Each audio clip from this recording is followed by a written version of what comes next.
Now please, stop me if you've heard this one before. It was August of the groovy year of 1962 when the world first met Peter Parker. He was a classic nerd right down to the glasses and the excellent grades. Bitten by a radioactive spider, Parker sets out to use his powers to become an underpaid regional pro wrestler, you know, the American dream, and after his negligence leaves him guilty of involuntary manslaughter in the death of dear old Uncle Ben, don't at me, he decides that responsibility is super neato, man. This story, first told in issue number 15 of Amazing Fantasy, was the brainchild of comic book royalty. Written by God of the Marvel Universe Stan Lee and penciled by Jack Kirby and inked by Steve Ditko, both legendary in their own right, the story of Spider-Man struck a chord with the public. At the time, young people in comics were sidekicks, added to give the reader someone to relate to. But Spider-Man broke that mold. Peter Parker was the hero. It seems like a simple idea now, but this was pretty revolutionary at the time, and it helped propel the story of Peter Parker into the mainstream consciousness. Hey guys, once again, I'm Jay, and I'm here to satisfy an obsession with evil counterparts that began the first time I saw Leonard Nimoy in a fake goatee. I'm back again to bring you my list of the top 5 evil versions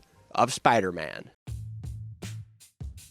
Number 5. WebMan. In August of 1977, the world was introduced to WebMan. A twin of Spider-Man created by Dr. Doom, WebMan was said to have all of Spidey's powers, but none of his goodness. How do I know he was evil? Well, because Dr. Doom says so, of course. Now, this one is super obscure, but lots of fun. The story begins with Spider-Man on patrol when his spider sense tells him that there's some sort of trouble going on in a nearby building. He busts through the window and yells, "All right, nobody move!" only to find an empty room with a mirror on the wall. Spidey slowly approaches the mirror and remarks that he could use a shave, even though he's wearing a mask and can't see his own face. I don't know, you guys, I didn't write it. Spidey steps to the mirror to find Dr. Doom, who begins to monologue about his twin machine. I guess he couldn't think of the word clone.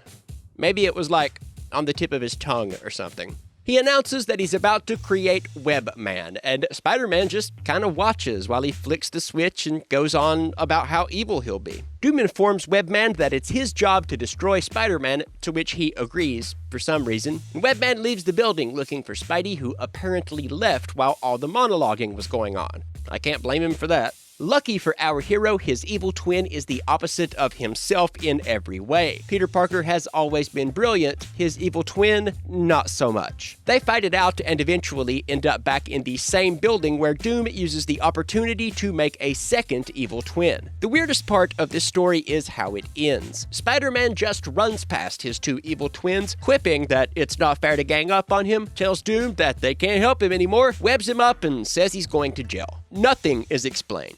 What happens to the clones? Do they fight Spidey on the way back out? Do the clones go to jail? Do they get back out and lead normal lives after that? Are there two exact clones of Peter Parker just hanging around New York working menial jobs? Why did they appear in costume, complete with alternate color scheme? Why didn't Doom look under the mask of a Spider-Man clone that he controlled? No answers here. It's all just left up in the air. It's just so weird. And I kinda love it. Number 4, Spider-Man Last Stand. Coming in at number 4 on the list, we have Peter Parker from Earth 312-500, or 312-500. There's no good way to say that. This version of Spidey first appeared in Amazing Spider-Man number 58 as an alternate future for the well-known web crawler of Earth 616.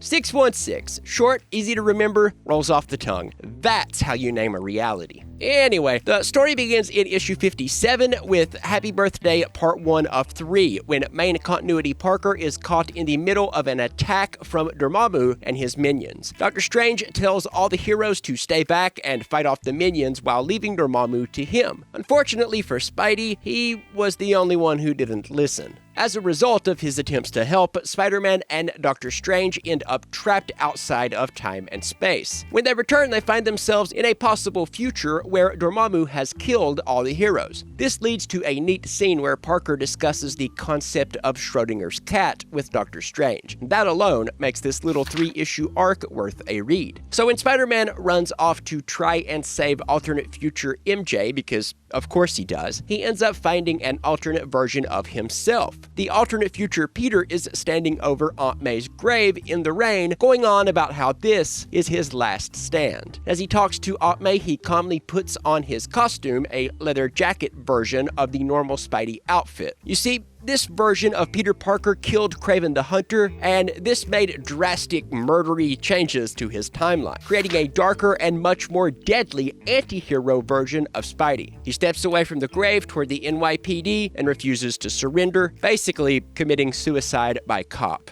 Man, these evil alternate videos are super depressing. Number 3, Zombie Spider-Man. Zombies are popular. Like, really popular. And in 2005, Marvel brought in Walking Dead writer and co-creator Robert Kirkman to capitalize on this cultural craze with a 5-issue miniseries called Marvel Zombies. It's set on alternate Earth 2149, where a virus turned the world's superheroes into flesh-eating zombies and has since expanded to include well over a dozen sequels, one-shots, and spin-offs. Now, when I did the top 5 Evil Hulks video, the problem was that there were too many Evil Hulks to choose from, and I ended up leaving out Maestro, much to the disapproval of the comments section. Click like or leave a comment on this web zone if you want to see Evil Hulks Part 2. When it comes to Spidey, it's the opposite problem. Evil Spider-Men are hard to come by. Case in point, Zombie Spidey devoured both Aunt May and Mary Jane Watson and still somehow kept enough sanity to know that what he did was wrong and eventually turned back into a hero. In any case, he did some truly horrible things, and that puts him on the list. On a related note, Marvel's Zombies is disturbing, but in a good way, and it's one of my must-reads. Number 2, The Spider. This version of Peter Parker hailed from Earth 15, a mass-murdering sociopath who merged with the Carnage symbiote. This version of Spidey has all the violent tendencies of Zombie Spider-Man with none of the regret. Also, to be fair, less flesh-eating. The Exiles were a team assembled from different alternate realities, and in 2002's Exiles number 12, the Spider was brought in to replace Daredevil. This Parker had a Deadpool-style personality, which was a tad redundant as the team featured a version of Deadpool at the time, and he had the same powers as the 616 version of Spidey, but with the added benefit of the Carnage symbiote. This, of course, gave him a weakness when it came to very loud noises and extreme temperatures. Said to have been sentenced to 67 life sentences in his home reality, there really was very little to redeem this version of Parker. Zombie Spider-Man killed way more people, like way more, but at least he did feel regret. The Spider may have killed less people, but he was far more evil.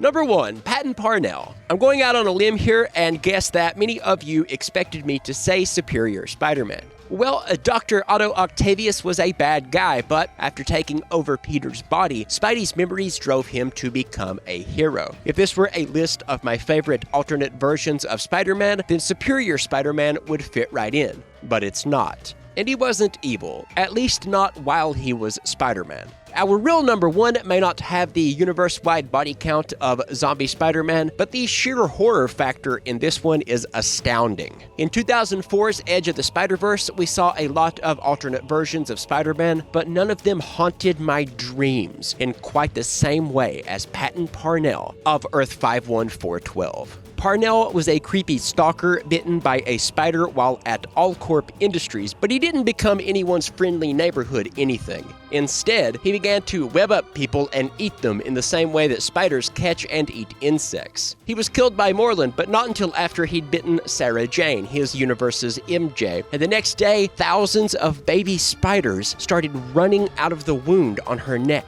And so there we are. We've combined the indiscriminate people-eating of Zombie Spider-Man with the cold, emotionless attitude toward murder of the spider, and fit it all into a literal monster that procreates by biting people, causing the baby spider monsters to sprout from the victim's flesh. And that little shop of horrors is why Patton Parnell takes the number 1 spot. Oh, God. This video is brought to you in part by our wonderful patrons on Patreon. For a couple of bucks a month, you can get a credit in every video, chat with me directly, or even get a video made on a topic of your choice. Just go to patreon.com/fancyteeth. Okay, guys. Whew, this Evil Alternates video has really truly creeped me out. I did not want to revisit that particular part of Edge of the Spider-Verse. Truth be told, I'm not fond of spiders, so I hope you guys appreciate the effort. Jump down to the comments section and let me know which alternate Spider-Man I should have included. You guys always come up with great additions to the list, and I'm genuinely curious to see what you come up with this time. This video is also brought to you in part by Amazon.com. Get tons of free trials, great deals, and product recommendations, as well as promo codes for up to 80% off and free books from Audible. If you see something you like, you can buy it or anything else, and this channel will get a cut. Just go to Amazon.com/shop/fancyteeth or click any of the Amazon links in the doobly-doo. Until next time, please click subscribe and ring that bell so that you get notified when we release a new video. And please share this video on sites like Reddit, Facebook, and Twitter. If you didn't like this video, then let me know by clicking the thumbs down button, and likewise, if you did, then hit thumbs up. And a super special thank you to Bo Smith, Ken Steepe, Lauren Alexandra, Rachel Dallas Fort Worth, Sarity, the almighty father of lies, and of course, praise be upon the patron saint of Fancy Teeth, Sleepy Hollow. Amen. Please be kind to each other. I'm Jay Parks.